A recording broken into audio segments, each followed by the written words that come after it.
All right, so get ready, because we're going deep into the mind of Deepak Chopra. Yeah. That one where he, like, drops all those truth bombs about reality and consciousness, you know? Yeah. Like, what does he actually mean when he says reality is a construct? Right. We'll get into that. Totally. Plus, we're going to touch on how he blends ancient wisdom with modern science Yeah. and, of course, all the practical self-regulation tips. Self-regulation is so important. For sure. I think one of the things that's most interesting about Chopra's approach is how he uses his medical background to, like, really question some of the very foundations of science. Yeah. You know, he argues that science, despite all the progress it's made, still can't fully grasp how physical matter creates subjective experiences. Yeah, it's like he uses the example of the color red. Like when we see red, all that's hitting our eyes are photons, which are actually colorless. Exactly. But we experience this redness. Yeah. He calls this the heart problem of consciousness. And it really does make you kind of rethink things. It does. Does it not? Yeah, it really challenges you to think outside the box of this purely materialist worldview. Totally. And he even compares it to the Matrix. Oh, yeah. You know, like... That's a good analogy. If what we perceive as reality is actually shaped by consciousness... Right. Then how does that change how we actually live our lives? Yeah, it raises some pretty big questions. For sure. And he goes even further, suggesting that even our physical bodies are just like perceptual activities of consciousness. Wow. And he links this back to his experiences with LSD. Oh, wow. Where he says he had like glimpses of this matrix and saw how like fluid reality can actually be. Oh, interesting. Depending on our state of consciousness. I see. So he's saying that our perception of reality isn't fixed. Yeah. It can like shift and change based on our like internal state. Totally. Which is kind of trippy when you think about it. Yeah, it is. So we all experience reality differently. It seems like it. Based on how we're perceiving things. Potentially. Yeah. He also talks about this idea of, like, naive realism. Okay. So, like, believing that what we perceive through our five senses is the absolute truth. Right. But then he uses this example of the painted lady butterfly. Okay, yeah. Which I thought was really fascinating. It is a very cool butterfly. Like, to really highlight how limited our perception might actually be. Totally. Like, this butterfly sees the world through its antenna, its feet, even its wings. Wow. It's got like 30,000 lenses. What? That create this crazy kaleidoscope vision. That's wild. Talk about like a different reality. Totally. Right. Yeah, it really makes you wonder. Yeah. What are we completely missing out on just because of like our limited senses? Yeah. And if reality is that malleable, that subjective, then what are the implications for human suffering? Good question. Because we all suffer in one way or another. Absolutely. So Chopra outlines 5 key causes of suffering. Let's hear them. And they're all rooted in this misperception of reality. All right. The first one he mentions is this idea that we don't even know our true selves. Like we cling to this illusion of a separate self, this ego, which leads us down this path of fear and grasping. Yeah, I can see that. Yeah. Makes sense. And then that ties directly into a second cause, which is clinging to fleeting experiences. You know, we get so attached to pleasurable sensations, of course, material possessions, or even our own identities. But ultimately, these things are impermanent. Yeah. They're always changing. Always. So when we cling to them, we set ourselves up for suffering. Yeah.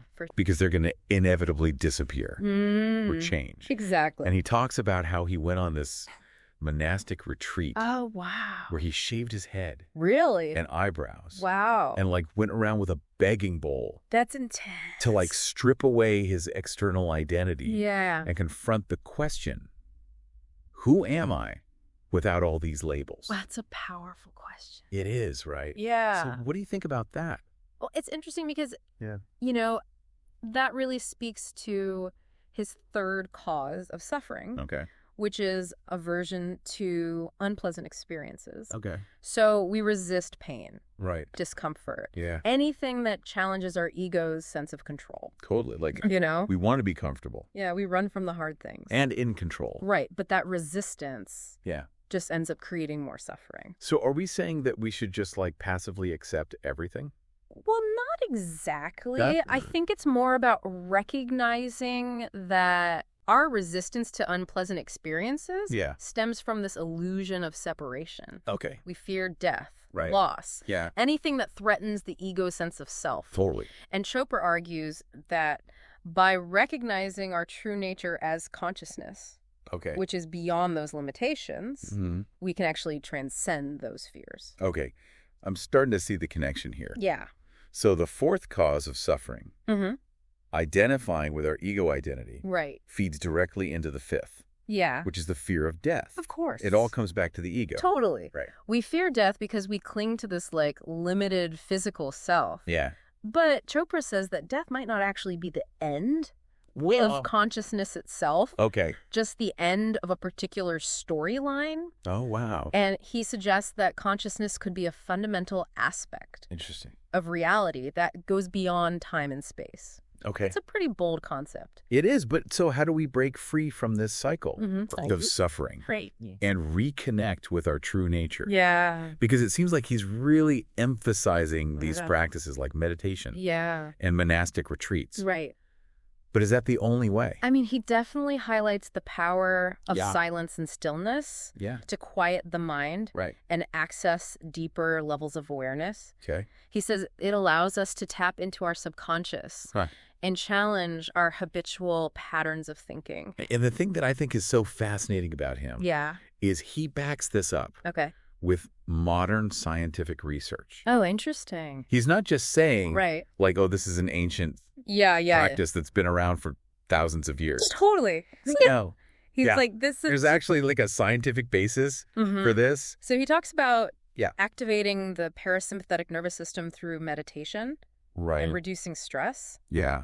And he also brings up... This is one of my favorite parts. Epigenetics. Oh, yeah. This idea that our lifestyle choices, like meditation, sleep diet, and even stress management can influence gene expression. Interesting. And potentially reverse aging. Hold on. Did he just say reverse aging? Yeah. Really? Well, he's referring to research that suggests these practices can have a positive impact on telomerase, which is an enzyme linked to cellular aging. I see. So it's not about becoming immortal, but about making choices that support longevity and well-being. On a deeper level. Yeah. And you know, he practices what he preaches. Of course he does. He talks about his morning routine, which includes asking himself 4 key questions. Who am I? Okay. What do I want? Who wants to know? Okay. And what is my purpose? Wow, that's... And then he follows that with 2 hours. 2 hours. Of meditation and yoga. Wow, that's a commitment. It's pretty intense. It's pretty intense, but it shows how seriously he takes self-regulation and inner exploration. He walks the walk. He does. Yeah. And for him, it's not just about feeling good. Okay. It's about aligning with what he believes is the true nature of reality. Right. Which brings us to the question, if reality is an illusion, what about love? Ah, yes. Where does love fit into all this? Right. Because love seems like kind of a big deal in our human experience. Absolutely. But if reality is all just like a construct, then what about love? So where does Chopra land on that? Well, Chopra gets pretty philosophical here. Okay. He describes love as the ultimate truth. The ultimate truth. Of unity consciousness. Okay. The driving force behind all of creation. Wow. It's not just an emotion. For him, it's like the interconnectedness of everything. So like love is the operating system of the universe. Right. Like that's a great way to put it. Yeah. And then he tells this... He tells stories. This really heartwarming story about his mother. Oh. Who always emphasized the importance of crafting love stories with happy endings. Okay. And it's like she was teaching him how to shape his own reality. Right. Through the power of narrative. Interesting. But, you know, Chopra doesn't just talk about ancient wisdom and personal experiences. He also embraces cutting-edge technology. Really? Oh, yeah. He's all about merging the ancient with the modern. That's cool. So he sees AI and VR as tools for self-regulation, healing, and even expanding our understanding of reality. Interesting. He even has an AI version of himself. Whoa. It's wild. That is wild. To think how these technologies could be used to help people. Right. With mental health conditions. Yeah. Manage pain. Or even explore altered states of consciousness. Yeah, it's like he's constantly pushing the boundaries of what's possible. Always. Totally. Yeah. But hold on a second. Yeah. Are we just supposed to accept everything he says at face value? Like, is it all true? Yeah. Where do we draw the line between, like, open-mindedness and critical thinking? Totally. And that's where things get really interesting. Oh, I'm intrigued. Yeah. It's easy to get caught up in his charisma and the scope of his ideas. Yeah. But you're right. We shouldn't just take everything he says as gospel. Totally. Like, are we supposed to believe him? Well, I think a healthy dose of skepticism is always a good thing. For sure. Especially when you're dealing with ideas that are as big and complex as Chopra's. So how do we, like, walk that line? Right. Between being open-minded Yeah. but also thinking critically. It's a balancing act for sure. About his ideas. I think one way is to remember that he's often presenting an interpretation of scientific findings. You know, one that often blends with Eastern philosophical traditions. Right. So it's not necessarily that he's, like, deliberately misleading people. Okay. But his interpretations might not always align with mainstream scientific consensus. Right. And I think a good example of that is when he talks about epigenetics. Oh, yeah. So he talks about how meditation and other lifestyle choices can influence gene expression. Yeah. And even reverse aging. I mean, while there is some research that supports, you know, the idea that lifestyle can impact gene expression, that claim about reversing aging is definitely more on the fringe. So are we saying that, like, epigenetics isn't real? No, not at all. Okay. It's just that it's a relatively new field of study. So we're still learning a lot. Exactly. And I think Chopra's enthusiasm for epigenetics might be getting a little bit ahead of the evidence. So it's like he's taking the findings and maybe stretching them a little too far. Potentially. To fit his narrative. It's possible. But when it comes to epigenetics specifically, it's important to be discerning. Right. And to really evaluate the evidence. Yeah, you have to look at the research. Behind his claim. And be critical about what you're reading. Okay, so let's shift gears a bit. All right. You mentioned earlier that Chopra's views on quantum physics have been particularly controversial. They have. Can you elaborate on that? So Chopra often uses quantum physics metaphors to explain consciousness and the nature of reality. Like, he suggests that consciousness is actually fundamental to the universe. Interesting. And that quantum phenomena, things like superposition and entanglement, provide evidence for the interconnectedness of everything. Yeah, and he even compares the observer effect in quantum physics, where the act of observation can actually influence the behavior of particles. Right. To the idea that our thoughts can shape our reality. It's a very compelling idea. Right. But is it true? That's where a lot of physicists kind of push back on Chopra's interpretation. Okay, so what are they saying? They're saying that he's kind of misinterpreting or overextending quantum principles to fit his own framework. So are they saying that Chopra is wrong? I think it's more nuanced than that. It's not a simple yes or no answer. I think what's important is to remember that he's presenting one particular interpretation of quantum physics. Right. It's not necessarily the only interpretation. Gotcha. And it's not necessarily a scientifically rigorous one. But it can be thought-provoking. And lead to some really interesting questions. About the nature of reality. Exactly. It's like he's opening up a possibility, even if it's not, like, fully scientifically validated. Yeah, it's not like a textbook definition. Yeah, but it's like food for thought. Exactly. You know? Exactly. Let's move on to a topic that I found particularly fascinating. All right. And that's his experiences with LSD. Oh, yeah. This is interesting. So he talks about how these experiences gave him glimpses of what he calls the matrix. Right. Suggesting that our everyday reality is just one possible interpretation of a much vaster reality. And it's a bold claim. It is, right? Yeah. But it's also one that has drawn a lot of criticism. It has, because people argue that he's romanticizing drug use. Okay. Or that his experiences are simply subjective hallucinations Right. that have no real bearing on reality. So are they saying that he was just tripping? Well, I think it's important to approach any claims about altered states of consciousness with caution. Yeah. Especially when they involve psychedelics. But I think it's also worth considering, you know, the growing body of research on psychedelics and their potential to induce mystical experiences that can have profound and lasting impacts. So there might be something more to his experiences? It's possible. Than just hallucinations? Yeah, I think it's a complex issue. Okay. With no easy answers. So we're not endorsing LSD use here. No, definitely not. But we're acknowledging that there's a field of research that's exploring the potential of psychedelics in therapeutic settings. Yeah, and that's really important to emphasize. So let's get back to Chopra's more practical advice for self-regulation and well-being. Okay. He talks a lot about the importance of meditation, yoga, and even monastic retreats. Right.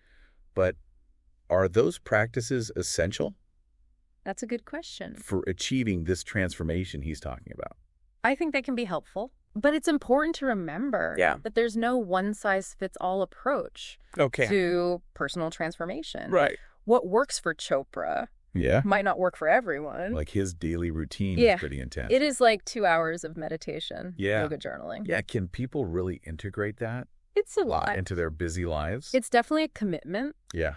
But I think the takeaway is that even small, consistent efforts can make a difference. So it's not about doing 2 hours of meditation every day. Yeah, you don't have to become a monk to benefit from these practices. It's more about like the principle behind it. Exactly. Like finding stillness. Yeah. Cultivating self-awareness. And you know, one thing that really stood out to me was his discussion of love. Love, yeah.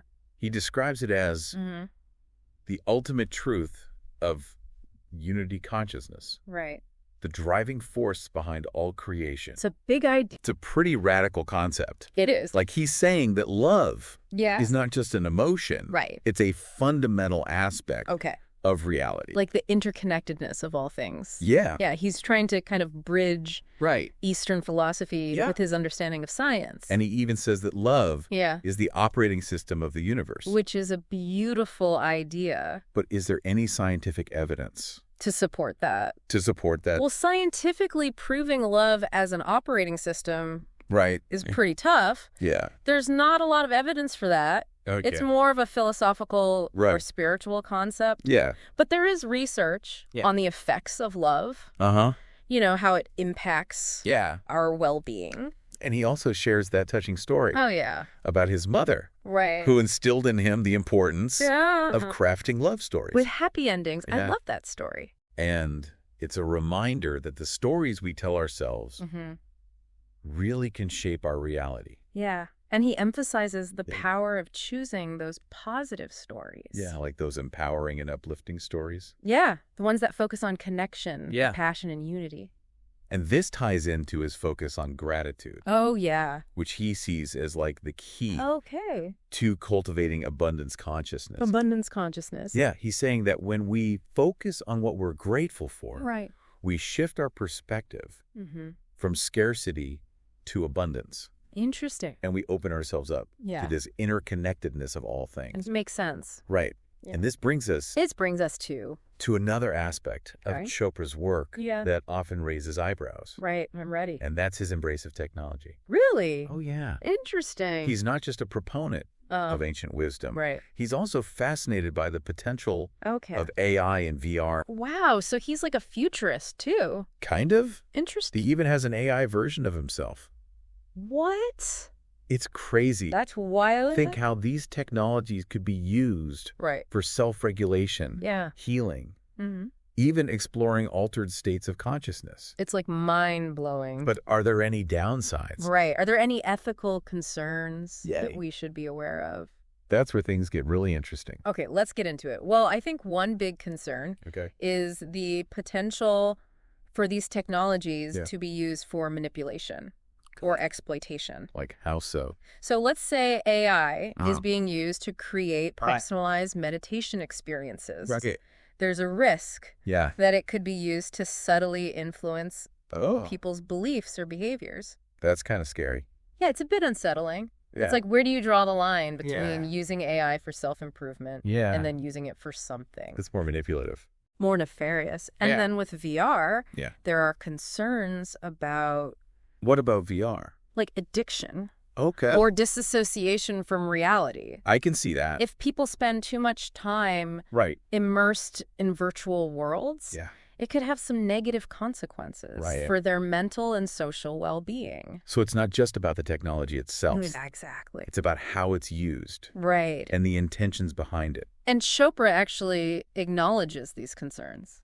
He does? He does. Okay. He emphasizes that we should be using these technologies as tools for good. For expanding consciousness. Right. For promoting well-being. Exactly. Not for escaping reality or manipulating people. So he sees them as like extensions of our consciousness. Yeah. He believes they can help us explore the nature of reality, connect with ourselves, and cultivate that deeper understanding of the interconnectedness. Right. It's a really fascinating perspective.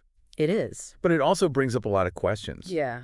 About the future. The future of consciousness. And like the role of technology in our lives. Absolutely. Like, where is all this going? It's a big question. And I think that's what makes Chopra's work so compelling. Right. Even if you don't agree with everything he says. Like, he pushes you to think differently. He does. Yeah. To question your assumptions. To be open-minded, but also to be critical. Yeah. And he encourages us to like embrace both ancient wisdom and modern science. Totally. To find those common threads. Right. That connect these seemingly disparate ideas. So as we wrap up. Yeah. This deep dive. It's a Chopra's world. What's like the key takeaway? Oh, that's a good question. That you hope listeners will walk away with? Well, I hope they walk away feeling curious, open-minded, but also critical. Okay, so like all of those things at once? Exactly. It's a balancing act. Yeah. And Chopra's work can be a catalyst for personal transformation. But it's up to each individual to decide what resonates with them. Totally. And how to integrate those insights into their own lives. Right. It's a personal journey. And maybe, just maybe, it'll inspire some listeners to design their own virtual reality experiences. That would be amazing. As Chopra suggests. I would love to see how people use these technologies to explore consciousness. To connect with themselves. Right. And to create new possibilities. Exactly. Who knows what we might discover about ourselves. Along the way. And the nature of reality. That's the beauty of it. Yeah. The point of arrival is always now. Right. And the exploration never truly ends. Never ends. Well said. Thank you.